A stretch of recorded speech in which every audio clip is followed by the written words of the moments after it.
규제 샌드박스. 여러분, 드론이 배달해주는 피자 상상해보신 적 있나요? 피자 매니아인 저는 드론이 처음 나왔을 때부터 드론으로 피자를 배달해 먹는 시대가 곧 오겠구나 이런 생각을 했었어요. 근데 아직까지 사업화가 안 되는 이유가 기술 때문이 아니라 바로 규제 때문이라는 거예요. 왜 드론으로 피자 배달이 지체되는 걸까요? 오늘 준비한 내용은 EBS 수특 36족에 연계된 규제 샌드박스라는 개념입니다.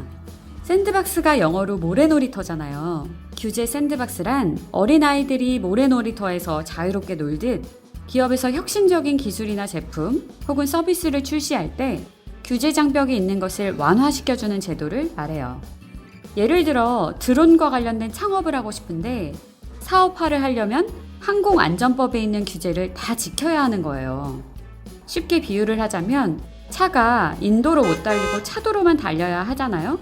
드론도 항공기로 분류가 되다 보니까 항공로로만 달려야 하는 상황과 비슷하다고 생각하시면 돼요.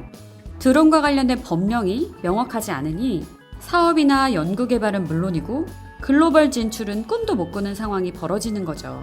이처럼 좋은 사업 계획이 있어도 규제 때문에 무마되는 일이 많이 발생하겠죠. 그래서 규제 샌드박스는 사업자의 혁신적인 신기술 서비스나 제품이 빠르게 시장에 출시를 할 수 있도록 도와서 글로벌 시장에서 경쟁력을 확보할 수 있도록 현행법상의 규제 적용을 완화해주는 것이다 생각하시면 될 것 같아요. 정부 입장에서는 테스트를 바탕으로 규제 정비를 할 수 있으니까 좋고, 또 소비자는 혁신적인 상품과 서비스에 대한 선택권이 확대되고 편리성이 향상되는 그런 장점이 있답니다. 사실 규제 샌드박스 도입은 기존 행정규제 기법의 한계에서 비롯되었어요.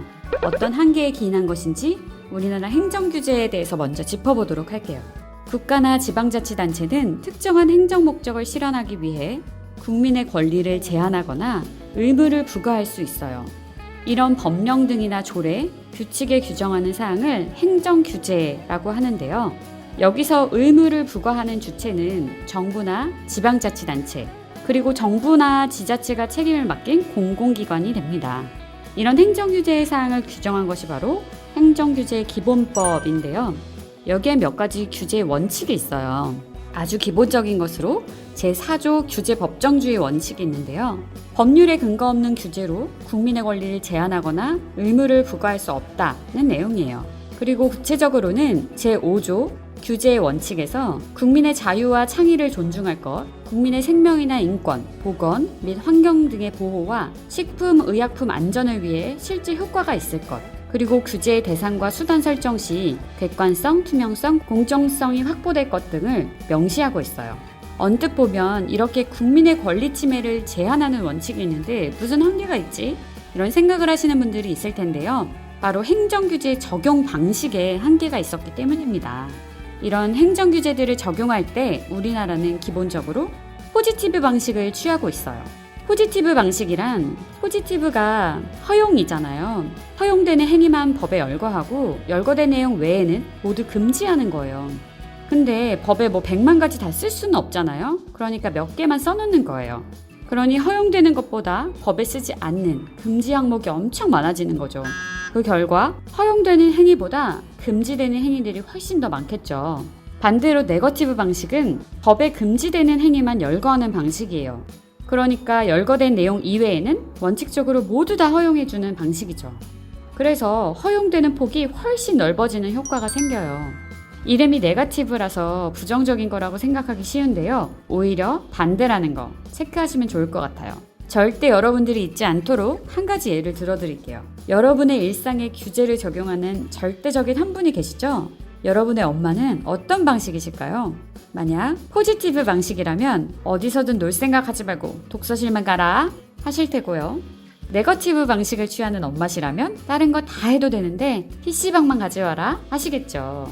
자, 어때요? 네거티브 방식이 더 유연한 정책이라는 거 확실히 이해되시죠? 다시 돌아와서 네거티브 방식의 대표적인 예가 바로 앞에서 언급한 규제 샌드박스 되겠습니다. 우리나라 법체계는 기본적으로 뭐뭐만 하지 마라의 네거티브 방식을 취하는 대신 뭐뭐만 해라의 포지티브 방식을 취하고 있어요. 그래서 앞서 예로 든 배달 드론과 같은 사례처럼 혁신적인 신사업에 대한 규제 법령이 없거나 포지티브 방식에 따라 위법이다 보니 사업 실용화가 지체되는 거랍니다.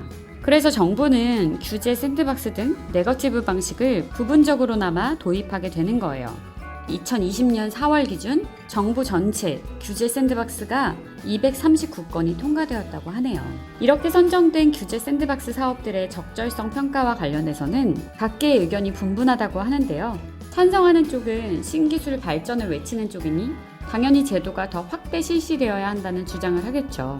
행정규제 방식도 아마 포지티브 방식에서 네거티브 방식으로 아예 개혁해야 한다는 주장도 많을 겁니다. 반면에 반대하는 입장은 국민의 생명이나 건강과 직결되는 분야는 규제를 완화하는 것이 위험하다라고 그런 입장을 취하고 있어요. 이에 대해서 네거티브 규제를 주장하는 사람들은요, 사업자 스스로 자율 규제 시스템을 강화해서 사전적 규제가 될 수 있도록 할 수 있다고 이렇게 주장을 하는데요. 기본적으로 징벌적 손해배상이 같이 가게 되면 가능하지 않겠냐라는 주장이에요. 징벌적 손해배상? 이건 또 뭐야? 하시는 분들은 이미 해당 주제에 대해 올라간 영상이 있으니 여기 위에 같이 보시길 추천드릴게요. 참고로 2020년 5월 1일 드론법이 시행되었답니다. 드론법 시행에 따라서 국토부가 드론 특별 자유화 구역을 지정해 운영한다고 하는데요. 이 구역에서는요, 드론 비행 규제와 사업 규제에 특례를 줘서 자유롭게 드론 활용 사업을 추진할 수 있다고 해요. 그러니 이게 바로 규제 샌드박스라고 보시면 되겠습니다. 참고로 드론 특별 자유화 구역으로 지정이 되면 규제 적용을 받지 않아서 물류 배송, 치안, 환경 관리를 비롯해 드론 교통까지 다양한 활용 모델을 실제 현장에서 자유롭게 실증할 수 있게 된대요.